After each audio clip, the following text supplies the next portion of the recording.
Hello everybody, this is Salil Tripathi from the Institute for Human Rights and Business. I'm in Geneva at a legal seminar with Seema Joshi. Seema is the head of business and human rights at the International Secretariat of Amnesty International, and they have recently published a report about conditions in oil palm plantations in Indonesia. Seema, thank you for the report, and I wanted to know what prompted the report to be done. What are the key issues that you were looking for? Thanks, Salil.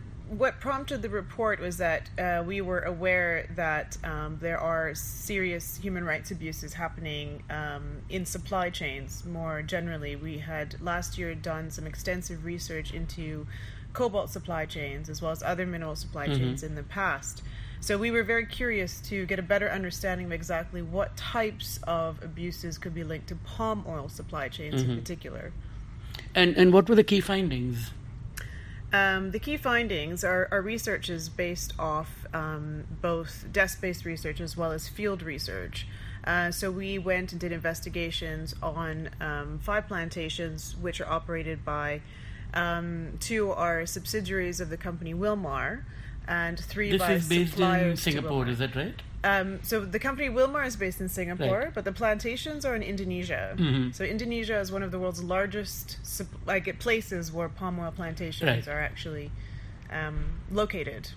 So a lot of the palm oil we have in our products, which are actually over 50% of the products that you and I use, such as toothpaste, shampoos. Peanut butter is one that has gotten a lot of attention in the past. Cosmetics. So we're really animal food. So the list. So it's what you might pick up at a supermarket. The chances are very high that it may have a palm oil component. That's definitely many things. Yes. Many products. Oh, definitely. I mean, there at least 50% of the products that we consume have palm oil in it, or palm oil derivative, and sometimes it is labeled as palm oil, and other times it's another name which is actually associated with palm oil. So as part of our findings, what we did confirm is that there are serious systemic labor abuses happening on both Wilmar's own plantations as well as those in other companies that supply Wilmar. So what kind? Are we talking about child labor, forced labor, harassment of women? We are talking about child labor. We spoke to children as young as 7, who were helping his parents, particularly his father, to harvest fresh fruit bunches. We spoke with another child who was 12 who spoke about leaving school when they were 10 in order to help again his father, who worked as a harvester on the plantations to harvest palm oil fruit, and therefore wasn't going to school. So child labor.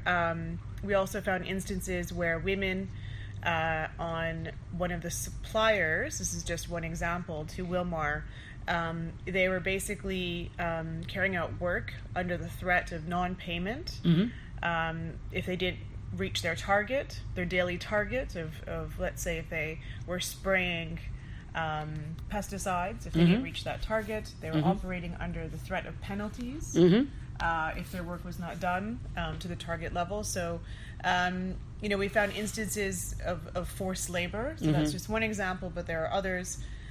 We found and all these are violations of Indonesian law, international standards? Yes, in fact they are violations of Indonesian law as well as we know, the International Labour Organization standards. As well, we found quite systemic discrimination against women, and this particularly manifested itself as women are provided with temporary contracts as opposed to permanent contracts. So what we saw was that male workers who tended to be harvesters, they did have permanent contracts, which therefore you are entitled to some job security. For example, pension, or if you get hurt, some type of sickness. Compensation, yes. That's right, or at least some type of provisions.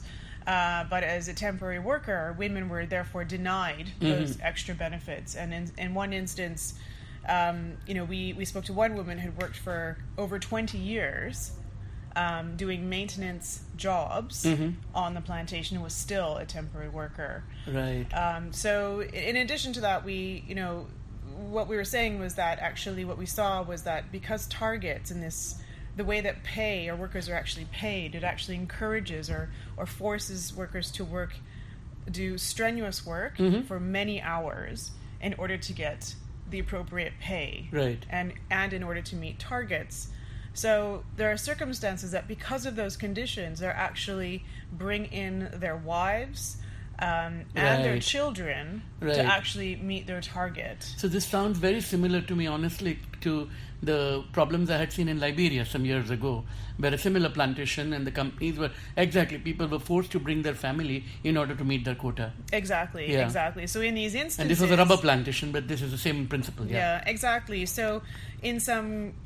correspondence, or we know that Wilmar, the company, they had said that they had looked at the issue of child labor in one of their this came out in one of the audits that had been done, but they didn't find that they had employed children. No one was employed under the age of 18, but actually they're missing the point, because it's not that they're directly employing people under the age of 18, it's because children are coming out to help their the circumstances force those decisions. Yes, exactly. So what have you told the companies? Let's move to a step back and look at the international framework. We have the guiding principles, we have the ILO conventions, and we have companies' own codes of conduct. Something is clearly not working. I'd say that's an understatement. Okay.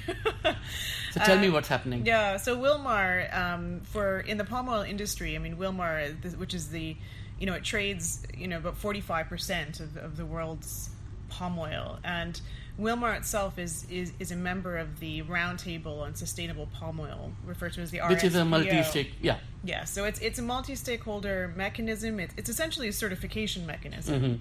And there are certain conditions, standards. When those are met, the palm oil is certified sustainable palm oil. And there are different categories that can happen in. So Wilmar actually is a member of the RSPO, and apart from that, it has a separate no exploitation policy, which it developed a few years ago. So under that no exploitation policy, it actually pretty much says that there will be no exploitation, which includes labor abuses, not only on its own plantations, but also within its supply chain.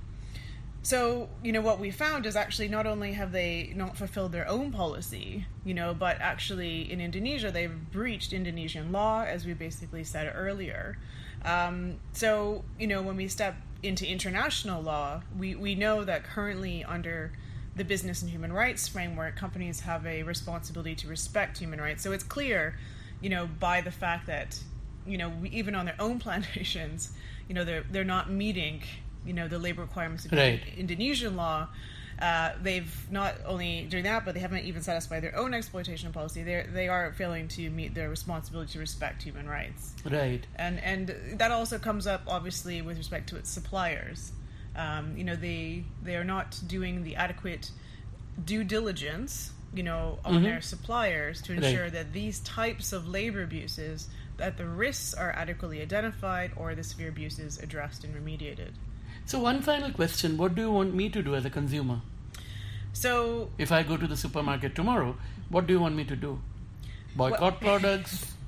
No, what we want to do is, what we've done in our research is we've actually traced palm oil from the plantations that we documented labor abuses on to not just to Wilmar, but also to Wilmar's customers. So Wilmar's customers are the large multinationals.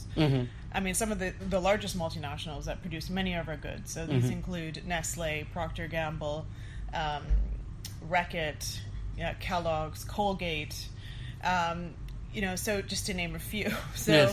So you can imagine what we did was that we were also in a lot of correspondence with these companies, and we asked them what due diligence they have done to actually identify labor abuses of the type we've just spoken about, if they've identified them and addressed them. It was clear through the correspondence that while companies say that they have many provisions in place and that they're actually, labor abuses are not allowed as part of their supply chain and that they have processes, none were actually able to say that they had identified the severe labor abuses that we pointed out, despite for 7 of the 9 companies that we identified, we could link it to those companies. So off the back of that, we asked these companies to disclose which products they produce that contain palm oil from Wilmar and from Indonesia. In response to that, only Kellogg's actually came back in the very first instance with all the information, saying that they did use that palm oil from Wilmar from Indonesia as part of its joint venture operations in China to produce Pringles chips for a Chinese audience, distributed, made in China. Reckitt Benckiser also came back and said that that particular palm oil goes into soap noodles, that goes into the production of soap. Subsequently, they disclosed that it was Dettol soap. But for the other companies, they still have not disclosed which products they make, including Unilever, which is a massive customer of Wilmar and also has a large presence on the market. They've not yet disclosed which products they make contain not only palm oil, but palm oil that is sourced from Wilmar and its Indonesian plantations. So as a customer, what we want is that we want to demand more transparency with respect to the products that we consume. So, we are calling on everyday consumers like you and I to basically raise this issue and actually demand transparency. So, the origins of the palm oil in our products is disclosed to us, is made more transparent. So therefore, as an ethical consumer, we can actually make the right choices. And, we want to believe that when we make a choice for sustainable and certified palm oil, that, it's actually having the impact that we want. Another major advantage I see from this report and the work is that the definition of sustainability is too often seen in terms of biodiversity and environment, and you're putting the human element back into it. That's right. So thank you very much, and all the best with your report and your campaign. Thank you very much, Salil.